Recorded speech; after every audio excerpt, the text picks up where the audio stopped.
नमस्कार। HCL news में आपका स्वागत है और मैं हूं journalist doctor Harish Chandra Lakhera. Islamic देशों का एक संगठन है जिसका नाम है ओआईसी यानी ऑर्गेनाइजेशन ऑफ इस्लामिक कोऑपरेशन, और इसमें 57 देश हैं। और इन सभी ने एक प्रस्ताव पारित करके अयोध्या में जो भगवान राम का मंदिर बना है, प्राण प्रतिष्ठा हुई है, उसकी बाकायदा निंदा कर दी है। अब सवाल यह है कि ये है कौन, इनकी हिम्मत कैसे है या औकात कैसे हो गई कि एक देश अपने ही देश में, अपनी भूमि में, उनकी जनता अपने पैसे से अपने आराध्य का मंदिर बनाती है। आखिर ये इसका विरोध कैसे कर सकते हैं? क्या इनके जो धार्मिक स्थल है, जब वो वहां कुछ मनाते हैं तो क्या भारत या दूसरे धर्मों के लोग उसका विरोध करते हैं? आखिर गड़बड़ी कहां है? और इस पूरे प्रकरण में देखिए कि भारत के जो राजनीतिक दल हैं वो कहां छुप गए। राहुल गांधी तो बड़ा अपने को कहते हो किसी से नहीं डरते, उन्होंने क्या कहा? ममता बनर्जी कहां चली गई? शरद पवार कहां चले गए? स्टालिन कहां चले गए? लेफ्ट पार्टी कहां चली गई? इसलिए और भी संगठन है, यूपी में है अखिलेश है, लालू है, बिहार में नीतीश कुमार है, ये कहां चले गए? और बाकायदा जो पाकिस्तान, उसके तो विदेश मंत्रालय ने एक स्टेटमेंट जारी किया। अब सवाल यह है कि आखिर ऐसा क्यों हो गया? क्या यह भारत में फिर से सनातन धर्म की विजय का एक मैसेज तो नहीं चले गया?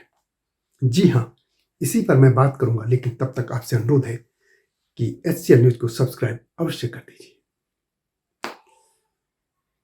ओआईसी जो है पहले भी कश्मीर को लेकर इसी तरह के बयानबाजी करता रहा है। जब कश्मीर से धारा 370 हटाई गई थी तब भी उन्होंने इसी तरह का बयान दिया था। उनकी नजर में मानवता नहीं, सिर्फ इस्लाम पहले दिखता है। क्या है, इनको ये हिस्ट्री पता नहीं है? याद नहीं तो भारत सरकार को अवश्य इनको बताना चाहिए कि ये जो मंदिर बना है वहां पर भी पहले मंदिर ही था, जिसे कि एक लुटेरा जो आया था उसने तोड़ा था, बाबर। यदि जानकारी नहीं है तो ये भारत सरकार का कर्तव्य है कि इन लोगों को बताना चाहिए। लेकिन सवाल यह है कि ये लोग कैसे कह सकते हैं? और अब सबसे बड़ी बात यह है कि जो संयुक्त अरब अमीरात है उसमें 14 तारीख को एक मंदिर बन रहा है।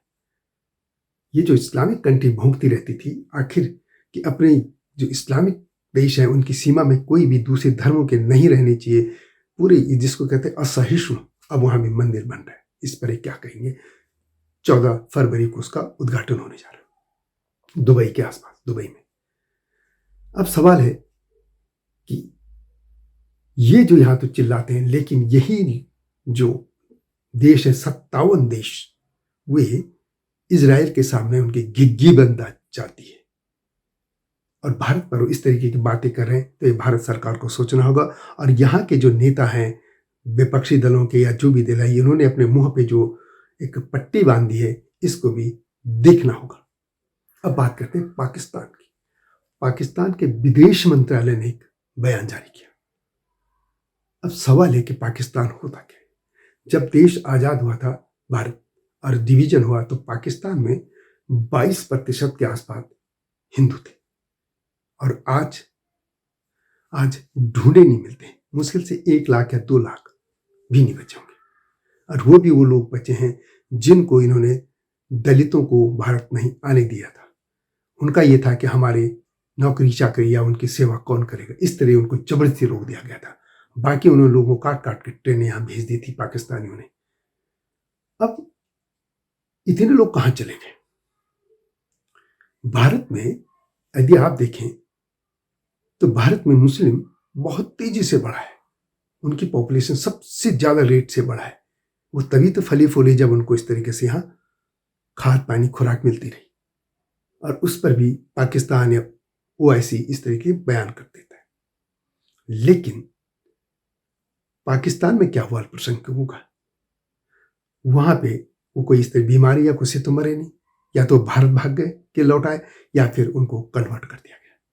तो जो लोग खुद सहिष्णु नहीं है दूसरे धर्मों के प्रति, आखिर वो इस तरह के बयान कैसे दे सकते हैं?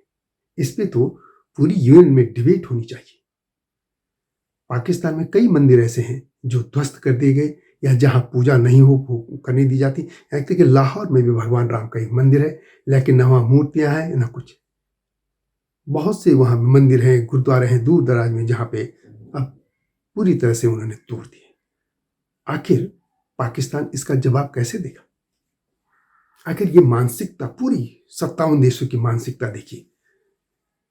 अपने यहाँ तो वो चाहते हैं कि सिर्फ वे फले फूले, दूसरों को मिटा दिया जाए, और दूसरों के यहाँ यदि वो तोड़ते हैं, पूरा बाकायदा कोर्ट में ये मामला चला था, सभी जानते हैं, उस पर भी वो इस तरह की बयानबाजी करते हैं।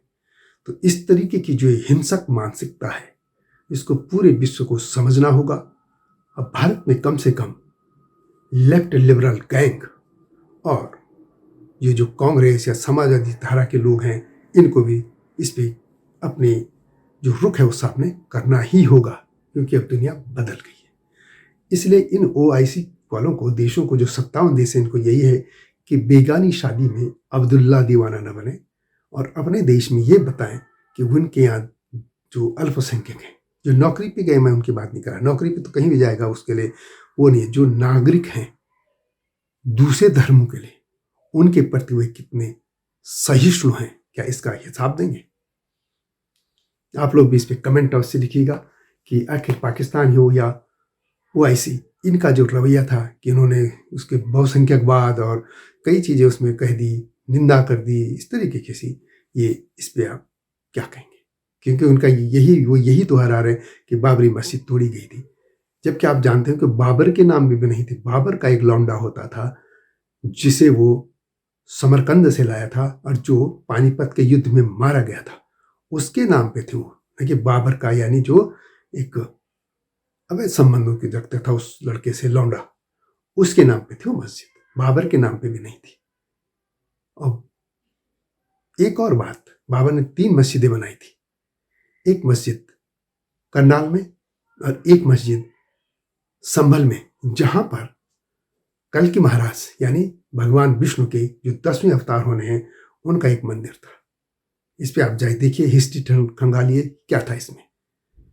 लेकिन ओआईसी या पाकिस्तान या उसके समर्थक लोगों को यह समझ लेना चाहिए कि तू बेगानी शादी में अब्दुल्ला दीवाना न बने। वीडियो कैसे लगी कमेंट में से लिखें। मिलता हूं नए मुद्दे के साथ, तब तक नमस्कार।